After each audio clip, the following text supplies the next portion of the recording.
কলুষিত করা হয়, তাহলে ওই ইতিহাস নিক্ষিপ্ত হবে, পদদলিত হতে পারে এবং আগুন দিয়ে জ্বালায় দিয়ে যেতে পারে। সাহাবায়ে কেরামের মর্যাদার প্রশ্নে এক চুল পরিমাণও খাতির করা যায় না। কি বলেন ঠিক না ভাই আমার? এটা হলো ইসমতে আম্বিয়া, সকল নবীগণ নিষ্পাপ। আর একটা হলো আদালতে সাহাবা, যেই সাহাবায়ে কেরাম তারা হলেন এই উম্মতের মাঝখানে, নবী সাল্লাল্লাহু আলাইহি সাল্লামের মাঝখানে সবচেয়ে ইসলামের ভিত্তি।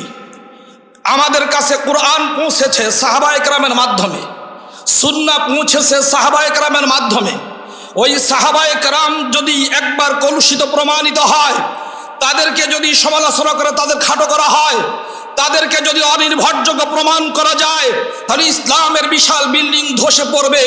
এইটা আর দ্বিতীয়বার কথা বলার দরকার পড়বে না। আপনারা যারা থাকবেন, যদি কোরআনের বিরুদ্ধে কথা বলা হয়, এই মুসলমানরা একজনও তাকে জুতা পিটা করা ছাড়া থাকবে না। যদি রাসূলের বিরুদ্ধে কথা বলা হয়, এই উম্মত তাকে ছাড়বে না।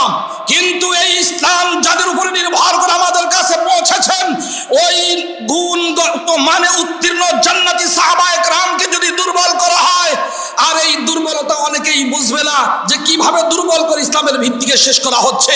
750 আয়াতের মধ্যে 1226 জায়গায় যেই সাহাবায়ে কেরামের আলোচনা হয়েছে, তাদের উপর আল্লাহ তাআলা সন্তুষ্ট হয়েছেন। আল্লাহ তাআলা 2 জায়গায় বলেছেন যে যারা মক্কা বিজয়ের আগে মুসলমান হয়েছেন, পরে যারা মুসলমান হয়েছেন। আরেক জায়গায় আছে কোনো কারণে যেতে পারেন নাই, অথবা যারা গিয়েছেন, উভয় গ্রুপ সম্পর্কে 2 জায়গায় আল্লাহ তাআলা বলেছেন। সূরা নিসার মধ্যে, সূরা হাদীদের মধ্যে, ওয়াকুল্লু ওয়াদাল্লাহুল হুসনা, আল্লাহ তাআলা সকল সাহাবীর জন্য জান্নাতের ওয়াদা করেছেন। যাদের জন্য জান্নাতের ওয়াদা করা হলো, যাদের জন্য আল্লাহ তাআলা সন্তুষ্টি ঘোষণা করলেন, আর আল্লাহ তাআলার চূড়ান্ত নিয়ম হলো আল্লাহ তাআলা যার উপরে খুশি হন, কিয়ামত পর্যন্ত তার উপরে কখনো অখুশি হবেন না, এবং তারা কখনো আল্লাহ তাআলার সন্তুষ্টির বিরুদ্ধে কোনো কাজ করতে পারেন না। অতএব কোরআন সুন্নাহ দ্বারা যাদের মর্যাদা প্রতিষ্ঠিত, অতএব কোন ইতিহাসের মাধ্যমে কোন কালপিট শিয়াদের লেখকের উদ্ধৃতি দিয়ে যদি এই জান্নাতি জামাতকে কলুষিত করা হয়, তাহলে ওই ইতিহাস নিক্ষিপ্ত হবে, পদদলিত হতে পারে এবং আগুন দিয়ে জ্বালায় দিয়ে যেতে পারে।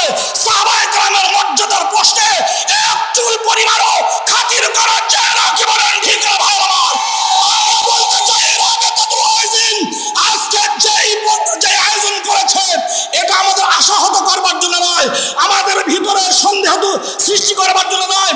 না, আমাদের উলামায়ে দেওবন্দ কখনো পিছপা হয় নাই। ইসলাম প্রতিষ্ঠার ক্ষেত্রে, খুতবার ক্ষেত্রে, লেখনের ক্ষেত্রে, ইলম প্রচার ক্ষেত্রে, যে সাম্রাজ্যবাদীদেরকে বাপ দেখানোর ক্ষেত্রে উলামায়ে কেরাম, উলামায়ে দেওবন্দ এই রাবেতাতুল ওয়াইজের সাথে সম্পৃক্ত। এদের আকাবির কখনো আপোষ করেন নাই।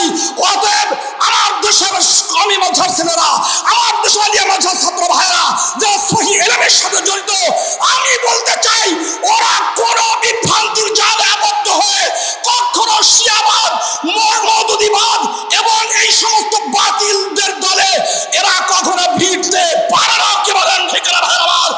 আমরা ওয়াদা করতে চাই মুরব্বীদের সামনে, আমরা বাতিলের বিরুদ্ধে ইসলাম কঠিন ছিলাম, এখনো আছি।